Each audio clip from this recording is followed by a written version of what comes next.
Он лежит на каменном уступе, раскинув тело во всю ширину холста. Руки стиснуты в замок, каждая мышца натянута, лицо наполовину скрыто, но из-под сгиба локтя взгляд, прямой, неотрывный, слишком человеческий. И от него становится не по себе. Не потому, что он страшный, а потому, что он знакомый. В нем нет рогов, нет клыков, нет тьмы преисподней, есть только унижение, ярость и одна единственная слеза, ползущая по щеке существа, которое было прекраснейшим из созданных Богом. Это падший ангел Александра Кабанеля, 1847 год, масло, холст, музей Фабра, Монпелье, Франция. И это одна из самых личных, самых яростных и самых обманчиво красивых картин XIX века. Начнем с того, что вы видите. Люцифер лежит в нижней части картины, почти вываливаясь из рамы прямо к вам. Его тело – безупречная классическая мускулатура, словно выточенная из мрамора скульпторами античности.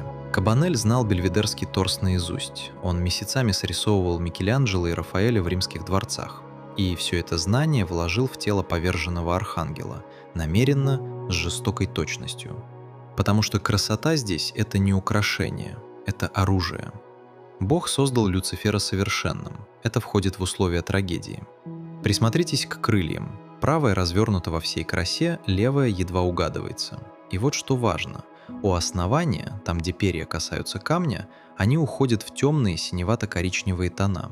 Чем выше, тем светлее. Граница между двумя мирами, нанесенная кистью с хирургической аккуратностью. Он еще не совсем упал. Или уже упал, но небо еще не до конца его отпустило. Это различие имеет значение. Теперь поднимите взгляд выше.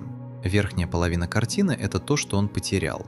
Лиловато-серое небо, почти абстрактное, почти невесомое.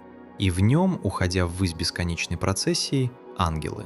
Чистые, счастливые, растворяющиеся в свете. Кабанель описывал их в письме другу как существ, что целомудренно и чисто восходят к Богу, прославляя Его. Они не смотрят вниз, им незачем. Они уже там, где он больше никогда не окажется. Контраст между темным передним планом и светлым небом не просто живописный прием.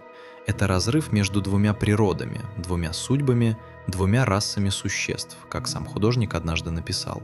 Один обречен, другие нет. Александр Кабанель родился в 1823 году в Монпелье. В 11 лет он уже посещал художественные классы. В 17 поступил в школу изящных искусств в Париже.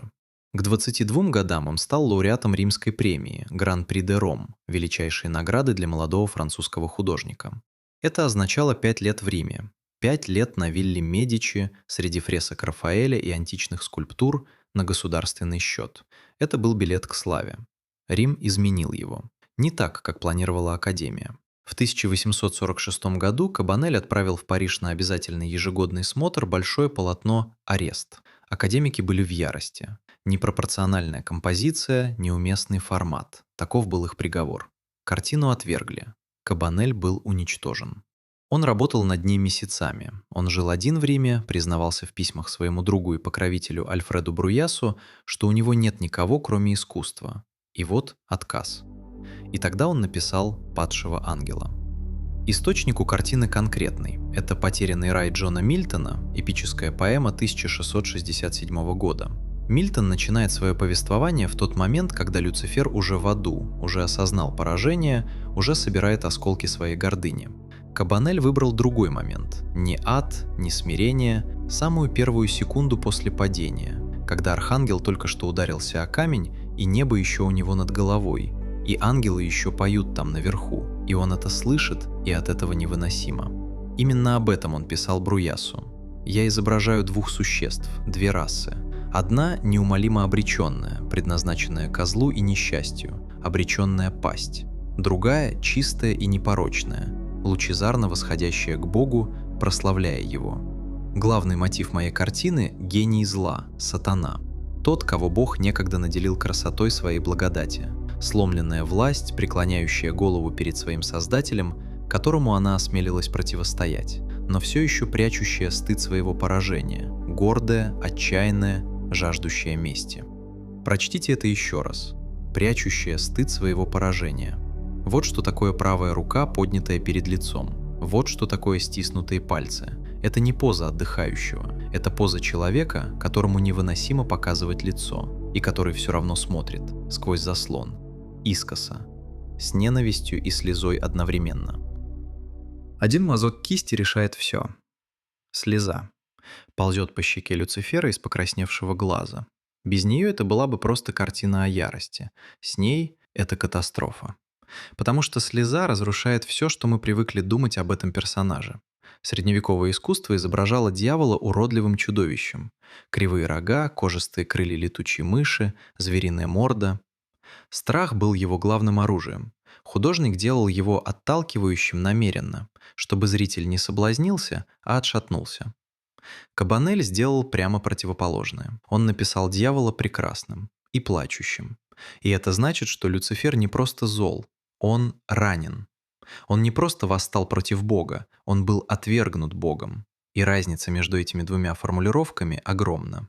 В конце концов, Люцифер в переводе с латыни означает «несущий свет», «утренняя звезда». Он был первым, любимым.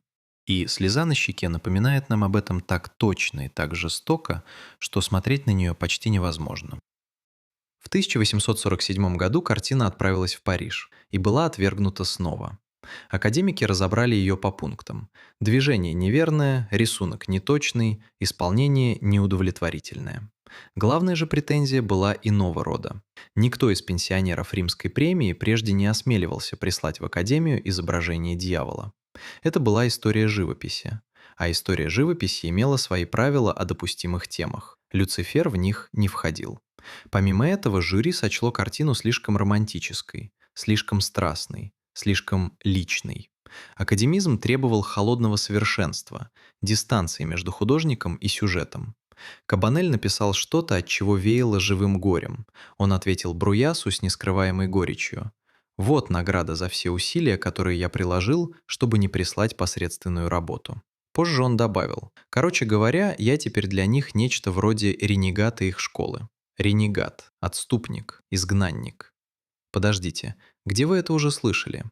Именно здесь картина перестает быть просто картиной. Кабанель написал «Падшего ангела» сразу после того, как Академия отвергла Ареста. Он пришел в нее послушным учеником, копировал Рафаэля, зубрил анатомию, следовал правилам. Писал Христа в саду Гефсиманском, писал Христа перед Пилатом. Именно то, чего от него ждали. И все равно был отвергнут. Люцифер в его картине не просто библейский персонаж, это зеркало. Художник, отвергнутый системой, которой он хотел служить. Существо, изгнанное тем, кого он считал своим создателем. Оба смотрят снизу вверх на тех, кто поднялся выше. Оба сжимают руки, скрывая выражение лица. Оба горды и сломлены одновременно. Это не метафора, придуманная задним числом, это буквально то, что происходило. Кабанель создавал эту картину в одиночестве, в чужом городе, после провала, признаваясь другу, что у него нет никого, кроме работы. Он вложил в Люцифера все, что не мог сказать Академии открытым текстом. Вот почему слеза так важна. Она не дьявольская, она человеческая. Она его. В 1851 году Кабанель представил «Смерть Моисея» и, наконец, получил признание, которого так ждал. Критик Теофиль Готье написал в «Ла Пресс», что это живопись наиболее близкая к возвышенному, серьезному, глубокому искусству, образцом которого служат Микеланджело и Рафаэль. Карьера была спасена. В 1863 году Наполеон III лично купил его «Рождение Венеры» прямо с выставки. Кабанель стал профессором школы изящных искусств, любимым портретистом высшего общества, академиком из академиков. Но «Падший ангел» пережил все это. Именно он, не Венера, не монументальные исторические полотна, стал самой воспроизводимой, самой узнаваемой его работой. Потому что в ней есть то, чего нет в остальных – боль. Настоящее, неприкрытое, личное.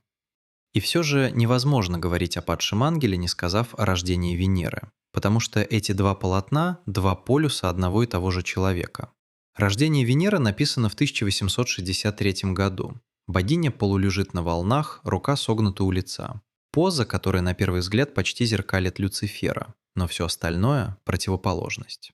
Историк Роберт Розенблюм точно заметил – эта Венера существует где-то между античным божеством и современной грезой. Ее взгляд ускользает, она не отвечает. Зритель смотрит, она нет. С Люцифером все иначе. Он смотрит первым. из-под локтя, прямо на вас. И это невыносимо. Венера – это кабанель, которого принял мир. Падший ангел – это кабанель, которым он был на самом деле. Именно поэтому рождение Венеры висит в музее Д'Орсе и появляется в учебниках, а падший ангел стал постером на стену. Это картина о том, каково это дать все, что у тебя есть, и услышать в ответ, что этого недостаточно. О том, каково лежать на земле и смотреть вверх на тех, кто продолжает лететь.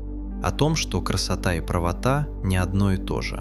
И что иногда самые честные вещи, которые мы создаем, это те, за которые нас наказывают. Люцифер смотрит на вас из-под локтя.